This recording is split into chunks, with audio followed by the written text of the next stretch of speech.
Hey there guys and gals, welcome to the channel. Today we are taking a look at a game called Monsters Domain. Now guys, this game is on Steam at the moment. You can play the demo in the Steam event where all the demos are playable. I'm not sure if after the event this demo will still be there. I'm not sure about that guys, because this game only came to light for me during this event. Alright guys, so this game is like a story-driven first-person action RPG. It does have a lot of dungeons and just there's a lot of bosses and stuff like that in it. People that like Mordau, I think, will like this game. At least the Mordau combat, it is a PvE game, there's no PvP in it. There is also a big bunch of people, and I've seen this over the last couple of months. A lot of people that have played Dark and Darker are looking for a kind of a dungeon crawler game with swordplay that's not PvP. This could be the game for you guys. It may not be, but it very well could be. There is magic in it as well. There's spells and stuff you can learn. There's talent trees with different trees with like fire, shadow, all that sort of stuff. So another thing that they've added in the game, which is really cool, is you can gear up all of your little skeletons and your followers. Any loot you find, you can put them on your other guys. The only issue I have with this system is it seems like the gear is kind of just wasted at times, because sometimes you have to do a puzzle and you end up leaving those guys behind and having to reanimate new guys, or if your guys just die, because you know they're AI at the end of the day, they are going to die to bosses and stuff like that. You just lose all that gear from what I've seen. Now maybe in the full game it won't be like that. There'll be a way to reanimate even your dead guy again. I'm not sure, but from what I've played and what I've seen, that's the only downfall. I love the idea of finding gear and having to equip better gear on your followers, but if they are just lost because you do a puzzle and you have to leave them behind, or you know, if they die and you lose all the gear, then it's kind of a waste of time. I don't know, especially because you like everybody that plays games that have AI followers, you all know the AI sometimes does some stupid shit and you end up losing that character. So I don't know. I love the idea of it. I really hope it is fleshed out before release. So guys, what you're seeing right now in the background is there's a puzzle here where you have to put two guys on two pedestals basically, and then it opens a slot over by the elevator and you have to go up the elevator. So this is where I was talking about where you end up losing guys to puzzles, because those two guys that I put on the pedestals, as soon as I went up the elevator, there was no way to get them to follow me, at least that I saw. Now, if you guys have played this and maybe I missed something, do let me know. But that's what happened to me, is I lost them two followers. So if they are the followers I just put gear on, well, boom, there goes that gear. And yeah. So another issue that I had with the puzzles, it's to do with the pedestals and their menu. Basically, if you have, say, four guys like I have in the background right now, you're going to see one of them get stuck. So I tell one guy to go to one pedestal, another guy to go to another. The first guy gets stuck between the other two skeletons and he can't get to the pedestal. So what ends up happening is he gets stuck and I can't now interact with that pedestal anymore. No menu comes up when I'm holding the buttons to get the menu up to tell my guys to go.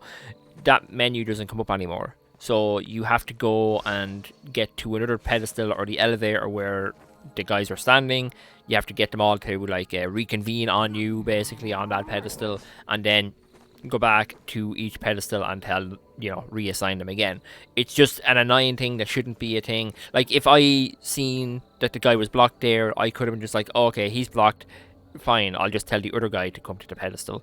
Whereas instead I had to go and just mess with buttons instead of being able to do it the simple way. So that's a pretty big thing that should probably be fixed before the game is released. So A lot of people will probably like this. If you like sword games, most of the time you like it to be like gory and stuff like that.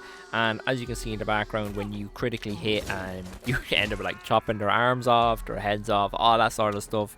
So those of you that like gore and stuff like that, it's in the game. And yeah, it's pretty cool. And the combat itself, guys, I think it's basic. You know, anybody can hop in and play, but I'm sure there's like an element of like, you know, being masterful at the game. And I think that's where a lot of the more out guys will enjoy it, because there are certain aspects to the game that are hard and, you know, will take many attempts to kill certain bosses and such. So another thing I think the game did really well is the spell effects. I think we've all played games where, you know, we have a fireball or a shadow ball, whatever it may be, and when you actually use a spell, it's very like underwhelming. At least like looks wise, it might do the damage, but looks wise, it doesn't. You know, it doesn't immerse you. Whereas I think this game, the spell effects are really nice. They're flashy, they're big and explosiony. They just look really cool.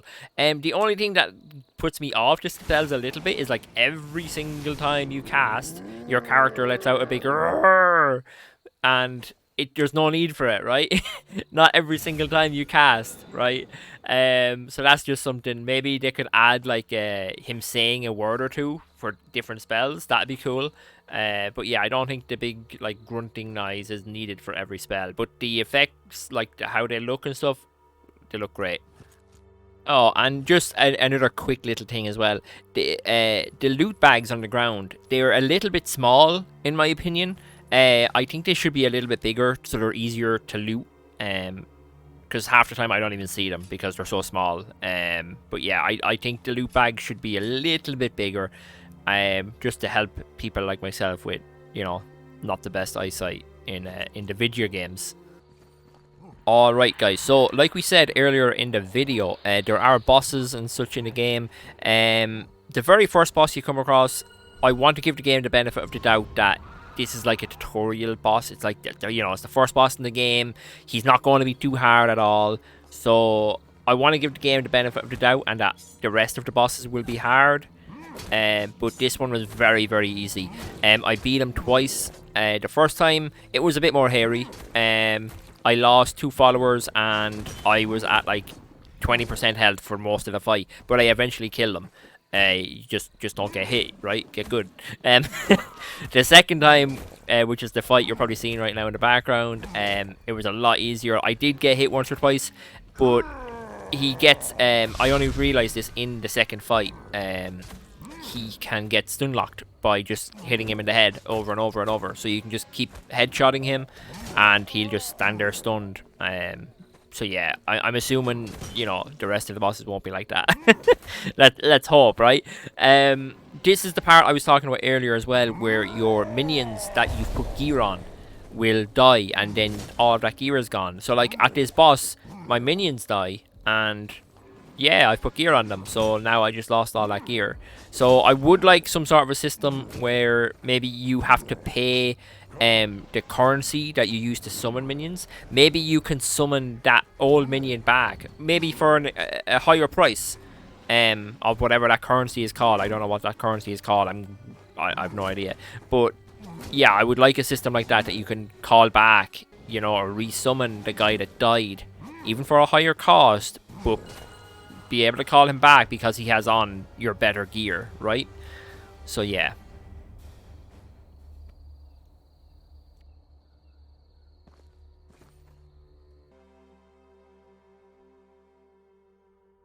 So, like I said in the intro, guys, there are dungeons and such in the game, and they seem to be very reliant on like traps and stuff like that you have to get through. At least that's what I saw. But yeah, I didn't go crazy into the dungeons. I was more interested in the actual combat and going through. There's a bit of a story that's there in the demo so far. So yeah, I didn't go crazy into the dungeons, but they seem very like trap reliant. I'm assuming there's enemies at the end of the dungeon that you have to fight to get the main loot. I didn't go that far. I just kind of ran around a little bit, seen a pile of traps, and yeah. 。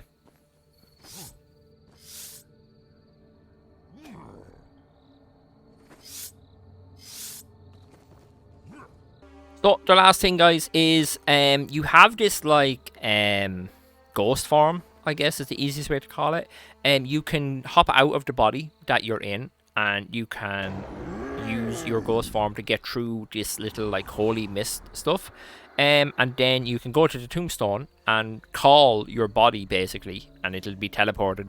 But you can also when you're in the ghost form, you can also possess the other dead creatures around you. So like you can possess your other skeletons and your other guys. So I'm not sure how useful that will be as the game goes on. I'm assuming you're going to need to do this for puzzles. I think that's the main thing it's going to be in the game for. But maybe there could be a combat thing to it as well. I don't know. But it's a cool little thing. It's different, and you know it adds a little bit more to the game. But yeah, like I said, I do think it's mainly going to be used for puzzles. But there could be combat, you know, things you can do with it. I'm not really sure. Alright, guys. Well, I think that has covered this pretty well.